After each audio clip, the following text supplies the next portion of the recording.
नुकताच जाहीर झालेल्या UPSC 2025 निकालात संगमनेर तालुक्यातील नान्नज दुमाला येथील अशोक लक्ष्मण गायकवाड यांची कन्या ऋतुजा अशोक गायकवाड हिने 2025 मध्ये घेण्यात आलेल्या UPSC परीक्षेत ऑल इंडिया 106वा क्रमांक मिळवलाय. जिल्ह्यातील हा पहिला क्रमांक ठरला असून तिची IAS पदासाठी निवड निश्चित झाली आहे. अहिल्यानगर जिल्ह्यातील संगमनेर तालुक्यातील नान्नज दुमाला हे दुष्काळी आडबाजूचे छोटेसे गाव. या गावातील मूळ शेतकरी कुटुंब असलेल्या गायकवाड कुटुंबातील अशोक गायकवाड यांनी मोठ्या कष्टातून DEDचं शिक्षण घेतलं. ते गावातीलच जिल्हा परिषद शाळेत शिक्षक झाले. त्यांची मोठी कन्या ऋतुजा ही याच शाळेत शिकली. खरं तर अशोक गायकवाड यांनाही कलेक्टर व्हायचं होतं, मात्र साधने कमी व परिस्थितीमुळे त्यांचे ते स्वप्न अधुरे राहिले. त्यामुळे मी कलेक्टर होऊ शकलो नाही. मात्र कलेक्टरचा बाप नक्की होईन हा ध्यास घेऊन त्यांनी ऋतुजाला उच्च शिक्षित केले आणि अखेर हे स्वप्न सत्यात उतरले. माझ्या आई वडिलांना पण खास करून खूप इच्छा होती की माझं मी कलेक्टर जरी नाही झालो तरी मला कलेक्टरचा बाप व्हायचंय असं ते लहानपणापासून मला नेहमी म्हणायचे. तेच माझ्यासाठी प्रेरणादायी होतं आणि त्यासाठी मी ग्रॅज्युएशन नंतर खूप प्रयत्न करत राहिले. पहिल्या 2 अटेम्प्ट मध्ये मला झालं नाही, पण तिसऱ्या अटेम्प्ट मुळे मला सक्सेस भेटलं आणि पालकांनी आणि पूर्ण गायकवाड परिवारांनी खूप मला सपोर्ट केला, त्यामुळे इथपर्यंत पोहोचू शकले. माझा हाच संदेश राहील की तुम्ही जर हार्डवर्क करत राहिला तर तुम्हाला नक्कीच यश मिळेल आणि फक्त तुम्ही बेसिक्स ज्या गोष्टी आहेत ज्या सर्व लोक करतात त्या तुम्ही केल्या तर नक्कीच तुम्हाला यश मिळू शकेल आणि सर्वांचा आशीर्वाद तर असतोच आपल्या पाठीमागे, त्यामुळे काही हरकत नाही. मी नक्कीच पहिलं तर ऍग्रिकल्चर माझं जे बॅकग्राऊंड आहे ऍग्रिकल्चर इंजिनिअरिंग पण मी केलेलं आहे, त्यामुळे मी त्या क्षेत्रात काम करायला मला जास्त आवडेल. ऍग्रिकल्चर आणि फार्मरसाठी काम करायला मला आवडेल. हो, मी ग्रॅज्युएशन नंतर 2 वर्ष दिल्लीत अभ्यास करत होते. कंटिन्यू मी फुल टाइम प्रिपरेशन केलं आणि पालकांनी पण फायनान्शियली आणि इमोशनली पण सपोर्ट दिला खूप. मागच्या वर्षी जेव्हा मला फेल्युअर आलं होतं, 6 मार्कने राहिलं होतं माझं, त्यावेळेस पण त्यांनी मला सपोर्ट केला की तू प्रयत्न करत राहा, तुला यश नक्कीच मिळेल. त्यामुळे त्यांचा खूप मोठा वाटा राहिला याच्यात. नाही, माझं पण मन होतंच लहानपणापासून, मला ते त्यांचं पण होतं स्वप्न आणि माझं पण स्वप्न होतं. हो, स्वप्न पूर्ण झालं. खूप आनंद आहे. माझी मुलगी लहानपणापासूनच एकदम ब्रिलियंट होती आणि मुळातच शांत स्वभावाची होती. तिला किती बोललं म्हणजे ती अजिबात इग्नोर करायची कोणत्याही गोष्टीची, म्हणजे आपलं बोलणं ती मनावर घेत नव्हती माझं. आणि 10वी नंतर 1ली ते 4थीचं शिक्षण तिचं ग्रामीण भागामध्ये नान्नज दुमाला या ठिकाणी प्रायमरी शाळेत झालं, मराठी शाळेत. आणि 5वीला श्री संत ज्ञानेश्वर माऊली विद्यालय नान्नज मध्ये झालं आणि 6वी नंतर आम्ही 10वी पर्यंत तिचं शिक्षण ज्ञानमाता विद्यालय संगमनेर मध्ये आम्ही राहायला गेल्यामुळं तिचं शिक्षण तिकडे झालं. आणि मग 11वी 12वी तिथं संगमनेरमध्येच सायन्सला झालं. आणि मला असं वाटायचं की ही मुलगी आपण हुशार आहे, परंतु ज्ञानमातेमध्ये टाकलंय, पण तिला तिचं ती ब्रिलियंटपणा कुठंच तिनं सोडला नाही. मला वाटायचं अजून दुसऱ्या शाळेत टाकावी की काय, पण ती जिथं टाकलं तिथं ती चमकलीच. त्यामुळे मला विश्वास होता की माझं ती स्वप्न पूर्ण करेल. कारण मी जेव्हा DED झालो त्यानंतर मी MPSC ची परीक्षा दिली, परंतु मी जास्त प्रयत्न न करता माझं स्वप्न ते अधुरं राहिलं. परंतु मी तिला म्हणायचो, मी कलेक्टर नाही झालो तर मी कलेक्टरचा बाप नक्कीच होईल.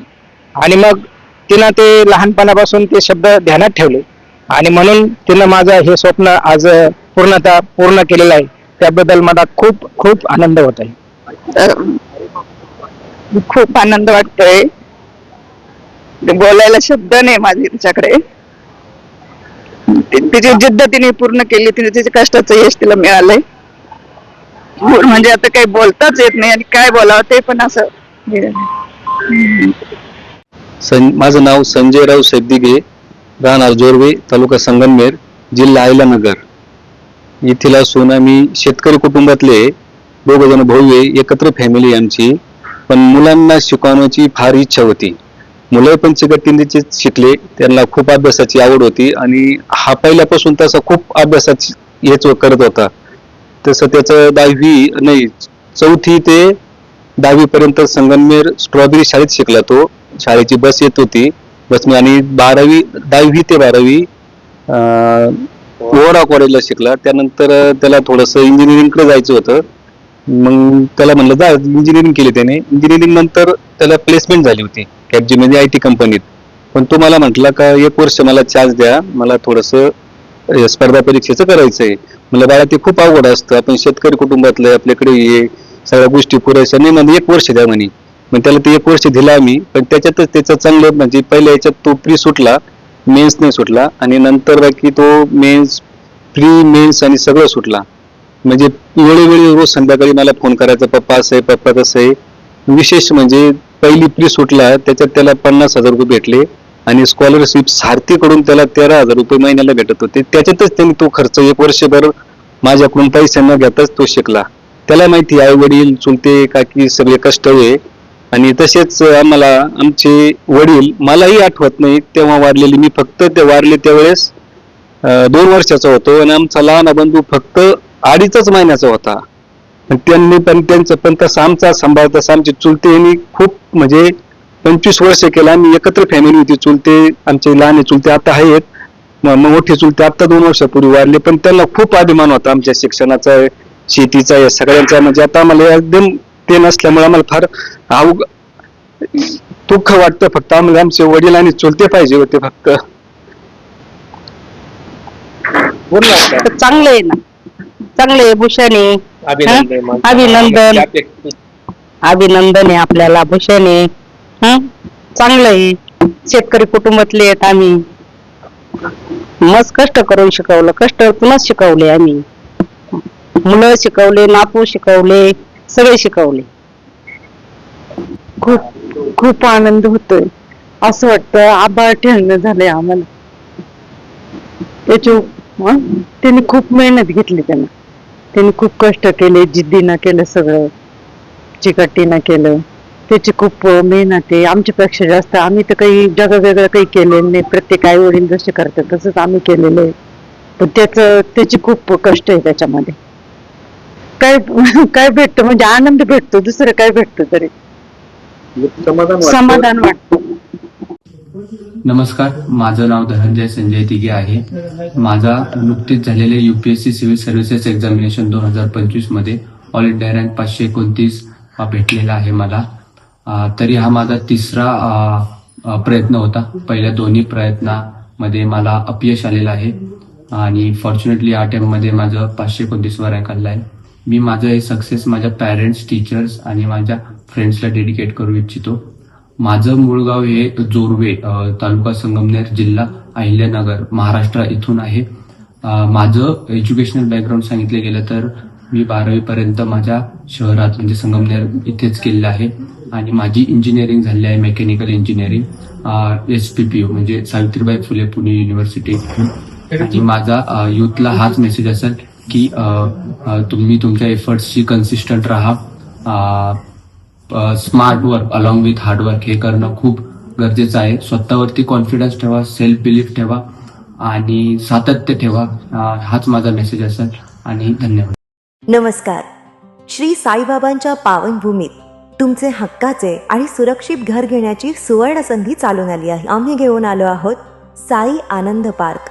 येथे आहे श्री साई कृपेचे आणि आनंदाची आत्मानुभूती. 5 एकरमध्ये 100% लीगल, सर्व सोयींनी युक्त रहिवासी प्लॉट्स, रस्ते, स्ट्रीट लाईट्स, श्री महादेवाचं मंदिर, निसर्गरम्य हिरवाईनं नटलेला परिसर, सगळं काही तयार. अंतर्गत प्रशस्त रस्ते आणि प्रस्तावित 12 मीटर आणि 15 मीटर DP रोड लगत विकसित प्लॉट्स.